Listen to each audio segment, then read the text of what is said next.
rained, I have to be there. I have an audience that is probably sitting around waiting for me to offer some delicious Hogwatch coverage here. You know, I was like, I have a kid at home. I'll try it on my own. She laughed at me. But yeah, that's what I did this morning. I trained Kaya a lot. She says, so here's what I was going to say. Good news. She does not think I'm allergic to Kaya. She thinks that I just have contact dermatitis like eczema, which is totally separate. Because she said you don't have like sinus issues or anything like that. You're a little groggy, but usually if you're allergic to your dog, you would be like sneezing, teary-eyed. Your sinus would be super stuffy, and also like it would just be different. It wouldn't be like contact dermatitis. It wouldn't be like eczema like that. So I think we're good. I think I'm in a good situation overall. Even if I was allergic to Kaya, I would have just taken the L. You know, it says like you can probably get used to it. I think that's what they were saying.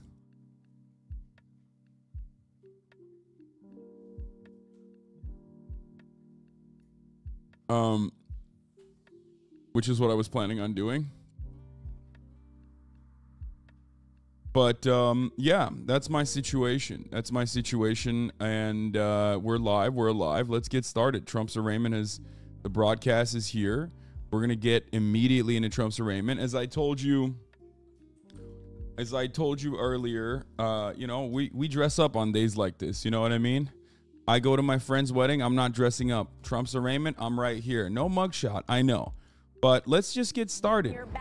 Trump, ladies and gentlemen, Donald Trump, the 45th president of the United States of America, has pled not guilty to 37 federal charges that range from espionage, that range from collusion to withhold information, that range from obstructing justice charges, and holding on to classified documents long after he was allowed to hold on to it with the full knowledge that they were actually classified documents. We've talked about it extensively. And my boy is in Miami today, and he has pled not guilty to 37 federal charges. Here we go. That's the standard. Then you had Mike Pence, who had classified documents in his home. Then you had Joe Biden, who had classified documents spread across the country in different boxes, including unsecured in his garage.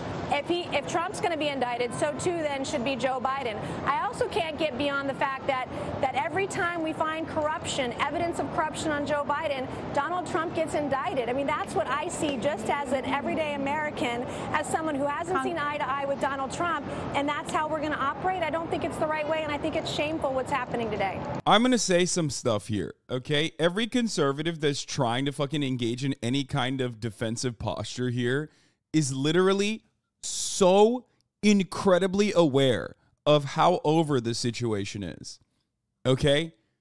They are so incredibly aware of it that they can't really say, oh, this is a witch hunt, these charges are bullshit. Like, they literally are just basically stating, well, Joe Biden maybe did some stuff. Hillary Clinton did some stuff. Hillary Clinton wasn't arrested. Isn't that fucked up? And it's like, okay, well, you can't go to court with that. You can't take that to the motherfucking bank, buddy. You can't just walk up to a judge on your personal criminal court case and say, Your Honor, I've done a murder. Sure, you caught me red-handed. Fine. But think about all of the other people that also have done murders that have not been arrested for it. That only works maybe for the fucking idiots, okay? Maybe for the dumbasses. And even those dumbasses are probably looking at that. They love Trump anyway. They love Trump anyway. They already love him. They think that it's like this special prosecutor is gay and a secret agent of the pedophile vampires that are in charge of the government or whatever the fuck, right? So those guys were already, not very fond of Donald Trump. I mean, super fond of Trump and not very fond of anyone who is Donald Trump's enemies. Does this actually harm him in the eyes of moderates? I do think so. Absolutely. I do absolutely believe that. This situation actually kind of dramatically changes the Republican primary a little bit. Now, there are 37 counts here. And what I have seen so far and what I've talked about thus far with respect to like what the Republicans are leaning on, Donald Trump needs to get rid of all 37. He can't just say like, oh, it's fine. Like Donald Trump's team needs to get rid of all, like fight against all 37 charges.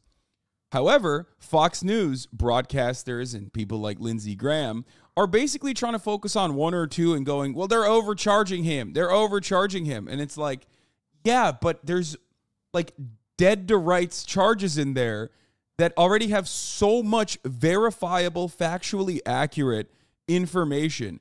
Like Donald Trump's firsthand accounts of Donald Trump openly stating that he knew that these documents were classified and whatnot, that he's absolutely cooked. Like, that's all you need. You don't need 36 charges. You need one. So you're fucking cooked. You're absolutely cooked. And conservatives basically recognize that, which is why this time around, they're not talking about like the Alvin Bragg DA case. They're trying to do whatever DNA, fingerprints, recordings, witnesses. It's comprehensive. Exactly. The feds don't fuck around. I understand why they get like 96% conviction rates now. I mean, the federales, they don't fuck around, dog. I really thought that they fucked around, but turns out the only one who was fucking around and finding out was Donald Trump, okay? I mean, it's crazy. It is actually crazy. But also, Donald Trump, very criminal guy. He is the absolute worst at doing crimes, and he has done it so consistently. He is, as I said, the perfect person to be in the crosshairs of the federal agents for a crime that normally would be like maybe like a rule-breaking situation, but he does it in such an awful, flagrant, abusive way that it all of a sudden turns into a federal crime. You know what I mean? It's perfect. But yeah, he is now under arrest and booked on federal charges. Former President Donald Trump, 46 minutes ago, according to CNN, is under arrest and booked on federal charges. And what an incredible way to go out. He was heading to the court and he was still posting up until he was arrested. He is a true poster, 100%. The greatest, the GOAT, the most goated poster president of all fucking time, okay? Straight up. Straight up. Feds usually also take years at some times to complete large investigations. This took like 6 months. This means Trump sucks at crime, just awful. Yes. But can you really blame him? This is the question I have on my mind right now, and I'm sure plenty of you are also thinking. And the answer is not really, because he kind of got away with it his entire life. He has never actually seen any criminal punishments for all of the crimes that he has engaged in, so much so that he's basically used to just saying, like, what are they going to do? Arrest me? Get the fuck out of here. I'm Donald Trump. I'm the motherfucking president, dog, which is fine. But unfortunately, he's no longer president. So when you're no longer president, well, then it doesn't matter. When you're no longer president, you're just the guy. You're just some guy. You know, Teflon Don, big chink in the armor, okay? Turns out 70 plus years of just like failing upwards and doing crimes in broad daylight, openly. Things that other people would have gotten absolutely destroyed over, he thought he could get away with, and he got comfy. He got comfy. He wasn't even trying to, like, he didn't have any of that paranoia that most, rugged criminals have that render them, that incapacitates them, but also basically forces them to cover up their footsteps and their tracks regularly. Donald didn't do any of that. He was out in broad daylight doing that shit. He was like, what's up? It's fine. I'm doing crimes here. I'm doing crimes. I'm fully aware that I am doing crimes right now. This is the crime I'm doing, the specific crime. Here is the rule in the rule book that says I'm not allowed to do it. Here is me doing it. Here, take a photo.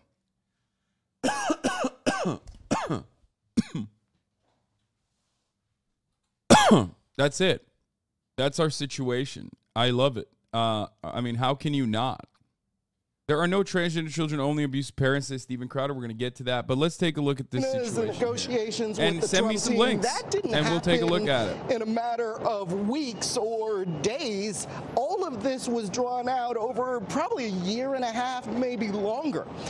Because I've talked to sources within the FBI as well as within the Department of Justice who insist that they did not want to be here this day where a former president was indicted in a case like this. They tried to appeal to the former president to turn over Republican leadership was counting on full attendance today to force VP Harris to come break the tie on Jared Bernstein, but Senator Tuberville missed the cloture vote just now, so Republicans are furious. Tuberville's headed to Bedminster for Trump's event tonight.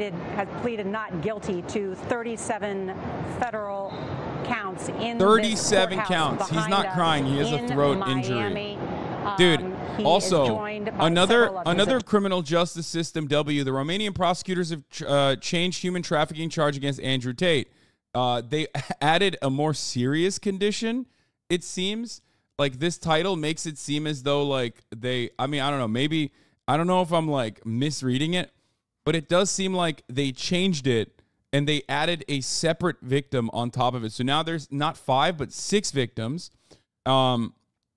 And the legal framework has been revised and altered to ensure impartial investigation is upheld, they said in a statement.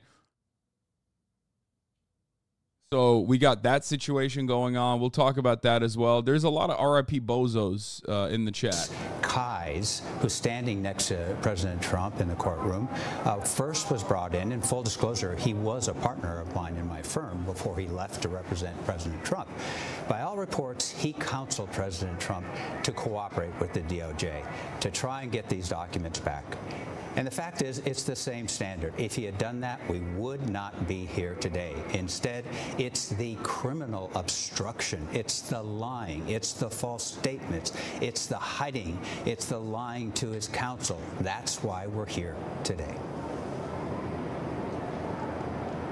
Scott Frederickson, thank you. And on that note, then, how limited are Trump's attorneys in terms of addressing this case? What would be their best defense?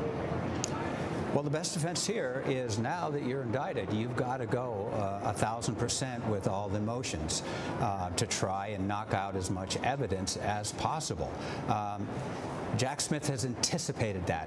The beauty of this talking indictment is it anticipates these arguments that somehow he had them by mistake or he didn't understand or he could declassify. The indictment rebuts that on its face. They're going to challenge use of classified documents by the government. The government has to be careful about putting, classified documents out there, and there's a complicated procedure, the CIPA, which will govern that. So they'll go at that. So these Donald Trump has officially been released without conditions. Huge burden. I want to point to something here, okay? Here's one I guess hurdle in the way because it should be something that's of justice being served. And you really can't get away with political prosecution. The only hurdle in the way of justice being served in this situation is that, as far as I understand, this judge is a partial one, not an impartial one. Keffel's Bo Black's drama, just fucking shoot me directly into the sun on a fucking rocket ship. If you think that I'm going to talk about some fucking YouTube essayist, probably, I don't even know who the fuck the other person is, you're out of your freaking mind, okay? Oh my Lord. I don't even know what the other person does. I am not even remotely interested in it. Never come to me with some of that foo-foo shit ever again. Okay? I don't want to fucking hear about it. I don't want to ever know about it. To say that we're not I'm going to reset my mind and forget that it even exists. Okay? We're a country where we the people get to decide who governs this country. Don't ever do that. Every person's voice and vote counts equally. That's not a Democrat idea. That's not a Republican idea. That's a 1776 ideal. And I think we're in a moment where people are hungry for reviving that. That's why I'm in this race. So, oh my God. By the way, there's some really, really funny. There's some really funny speculation swirling around about Vivek, who's basically like negative polling somehow. Nobody knows how it's possible, but he's the one guy who's gotten negative polling numbers. They're claiming that he's going to drop out of the race and like will endorse Trump or something, which I feel like will hurt his chances. So I don't know what he's doing. I don't even know why Fox News is trying to make it happen, but I guess like they just don't give a shit. As long as you have money, they're like, no, it's great. You have money. You're a brown guy that's saying like, you know, the Democratic Party is racist and wokeness is a problem. Like, here, you can come and talk on Fox News. Like, we love you. The outsider. When you're talking about bringing transparency and accountability to the administrative state, now even the police aspects of the administrative state, I think that job does take an outsider. I think you get to be an outsider once, and I'm the outsider in this race. Before I let you go, what are the chances that Donald Trump is not the nominee in your mind right now? I'm in this race because I believe I'll be the nominee, to be really honest with you. But I want to build on the foundation that he laid. Okay, bro. I think he rolled a log over, showing a lot of the administrative state's corruption. Problem is, if you roll that log over and see what crawls out, you better bring the pesticide. So I'm learning from 8 years of watching, the last 8 years, including his 4 years in office, to say we're going to build on that foundation. He identified the problem, but I'm here to lead the country forward to actually solve them and revive, really, America first to the next level. That's what I think it means to actually put America first. Let's rediscover what America is. That's what I'm in this race to do. Vivek Ramaswamy. Yeah, no, that's like, yeah, I don't know why they're doing that. I don't know why he's doing that. Like, little bro, that's not happening for you. You know what I mean? Give up on that. About the indictment, it did not change their opinion of former President Trump. Remember, Vivek is the guy, for those of you who don't know, who apparently stopped looking for the cure of cancer because the company that he was in charge of that was trying to find a cure for cancer went woke. So, like, his villain origin story in and of itself is already fucking hilarious, okay? These are the types of people that, like, the more I hear about them, the more I love how goofy and how stupid they are. Big time fan of Vivek. Love what he's doing. Congratulations, you know. The Republicans needed another like Andrew Yang, Tulsi Gabbard style crank because they're not picking those up from the Democratic Party enough. You know what I mean? So now they want one of their own. Information and those new poll numbers. Thank you. It is just after 3:30 p.m. in the East. And for those of you just joining us, we are here in Miami witnessing history unfold in this federal courthouse behind me. Former President Donald Trump is now officially a criminal defendant after being arraigned on charges linked to his mishandling of classified documents. Trump, through his attorney, pleaded not guilty to the 37 federal counts against him. Yeah, we're going to do Twitter Hawk Talks. We're going to do Hawk Talk. Hold up. Don't worry. The United States, former or current, has faced federal charges. CBS's Scott MacFarlane was inside the courtroom, and he joins us now with new details. Is crime still good? Crime has never been better. Crime is so good. Look, we love crime on this broadcast, okay? So maybe you're going to be confused when I say, I think they should free my man. He did a crime.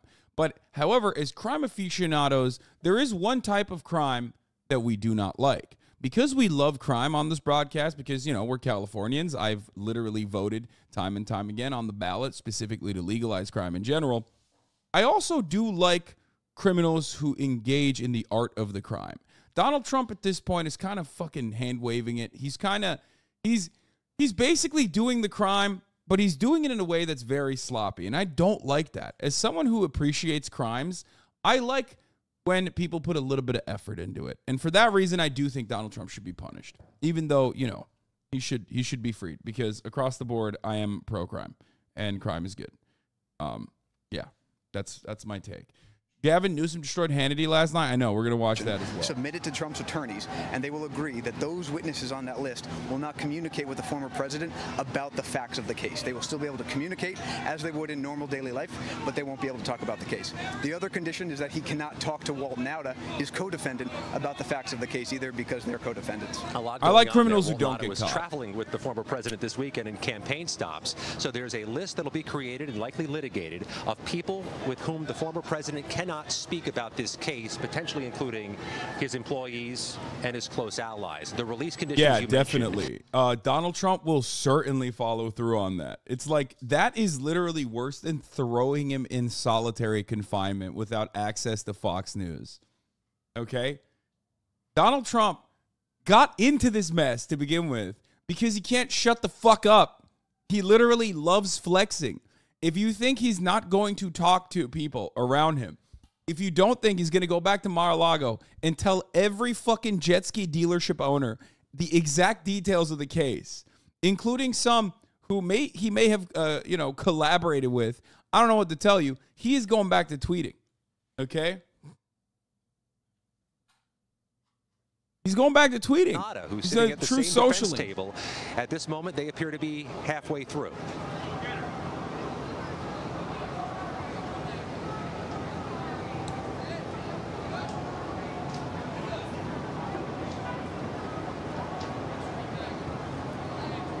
Scott McFarlane, thank you.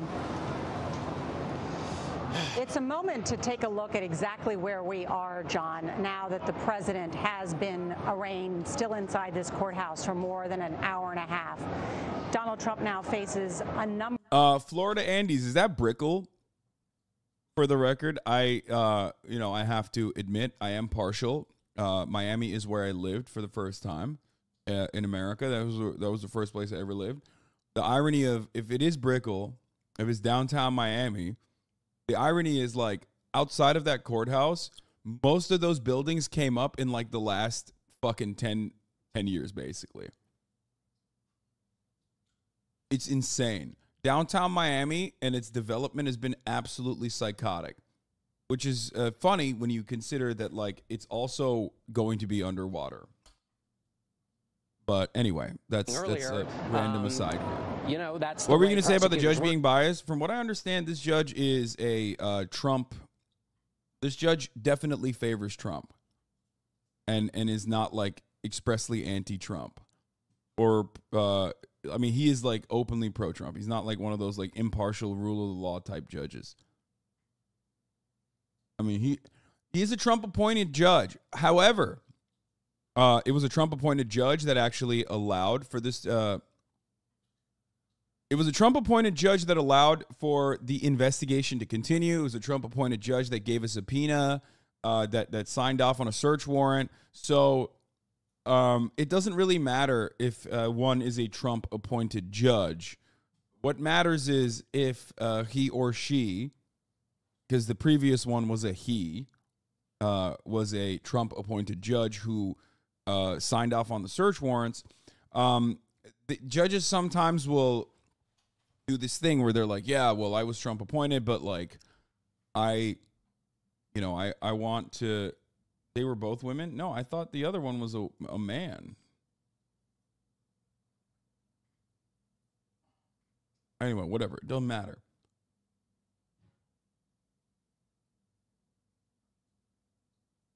Anyway, listen. Doesn't matter what the gender is, okay? Trump-appointed judges sometimes will still do this thing where they're like, oh, well, I care about the rule of law. So that's what matters. That's what matters. Okay?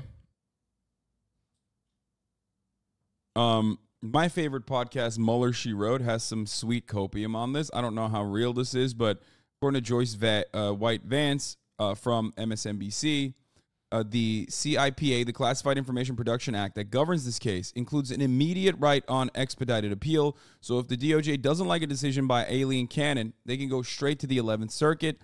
That gives DOJ not only the opportunity to appeal her substantive decisions, but it also gives DOJ an automatic trigger to ask the 11th Circuit to reassign the case to a different judge quickly.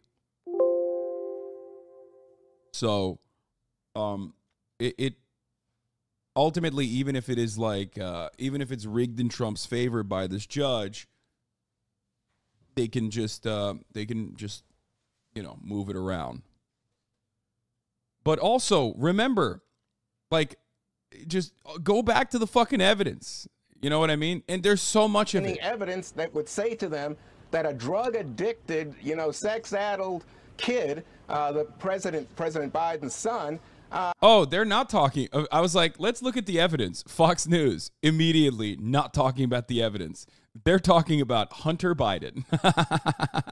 Of a crime here, that it wouldn't be seen as we were just going after him because he's the president's son. Yeah, don't make him sound like the victim. Look at who the prosecutor there is, Martha. This is the point I was making to you earlier. Think about it. Who's the prosecutor in Delaware? It's a Trump-appointed prosecutor. Who was the prosecutor when we were looking into all of this stuff? Again, Bill Barr, the Trump administration. Look, if there's nothing there, then the case should be closed. I mean, what is to say? Yeah, it's still open.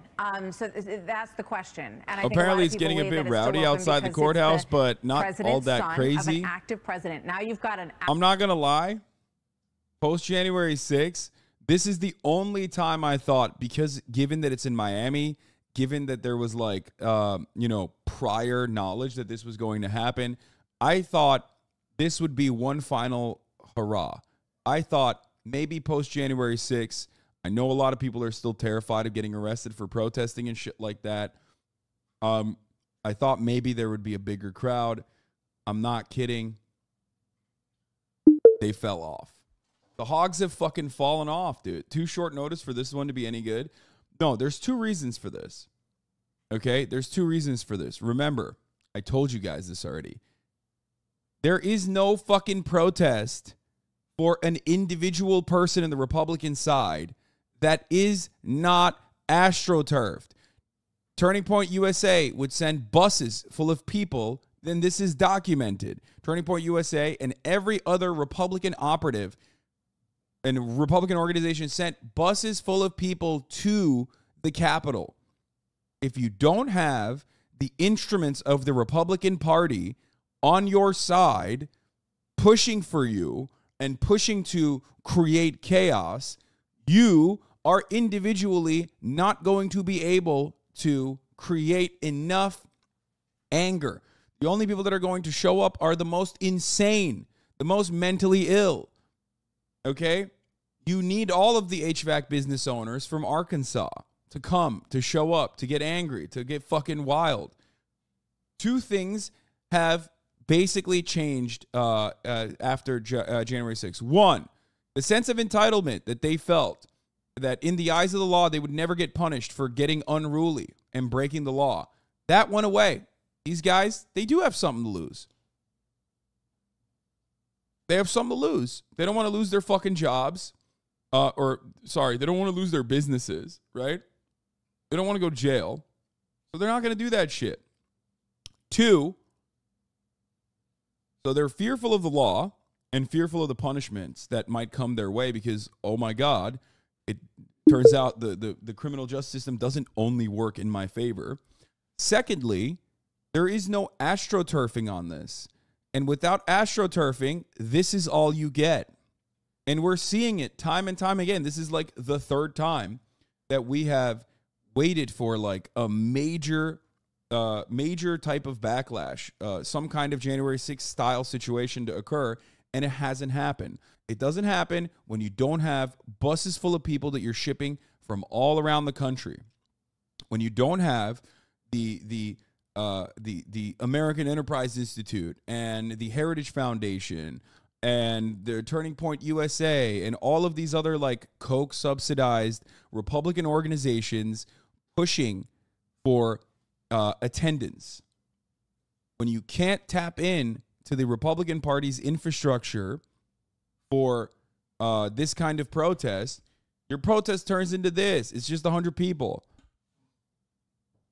AstroTurfing, for those of you who don't know, is what Republicans claim the left does. Republicans, of course, are always projecting. They are pedophiles themselves, and then they turn around and say, if you're gay, you're a pedophile. If you're a supporter of LGBT, you're a groomer and a pedophile. When they say George Soros and astroturfing, that's yet another indication of projection. Now, does George Soros engage in astroturfing? Certainly. But the notion that, like, the Black Lives Matter movement across the board, or the notion that, like, the George Floyd protests were, like, astroturfed, i.e., or, for those of you who still don't understand it, paid for by event organizers who wanted to put bodies there, make it seem like there was much more broader support than there actually was. Well, you'd be wrong if you thought that about the George Floyd protests all around the country, and if not all around the world. The 2011 Tea Party is a great example, however, on the other hand, of an AstroTurf protest. The Tea Party was directly created by the Koch brothers. All matter of Republican protests that you see, with the exception of some, not all, but some of the QAnon rallies, are usually AstroTurfed. That's why you only see 100 people max at the Trump arraignment. You don't see thousands of people. When it's actually genuine, when you have genuinely brought together 1,000+ people to fight for a cause, take it to the streets, that's known as a grassroots movement. Bernie Sanders' movement was a grassroots movement. Bernie Sanders' donations reflected that reality. That it was individuals that were actually paying into the campaign. It was actually individuals saying, like, no, I like this guy. AstroTurfing is when you do a fake grassroots movement, when you cultivate it by paying for it.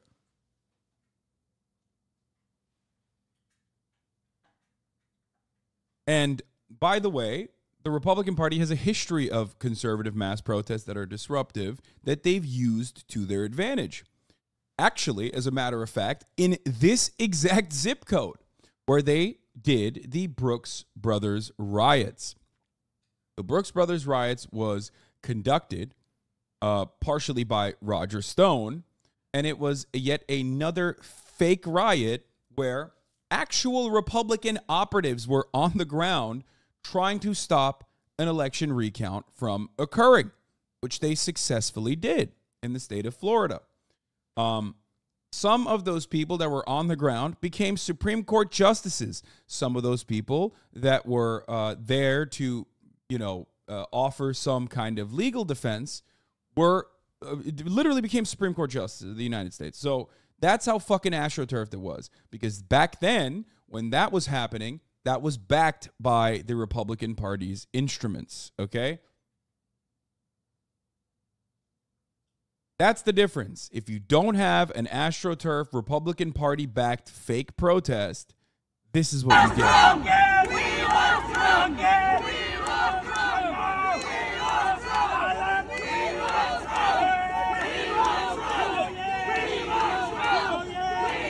Trump! We want Trump! We want Trump! We want Trump! Trump! We want Trump! We want Trump! We want Trump! There you go.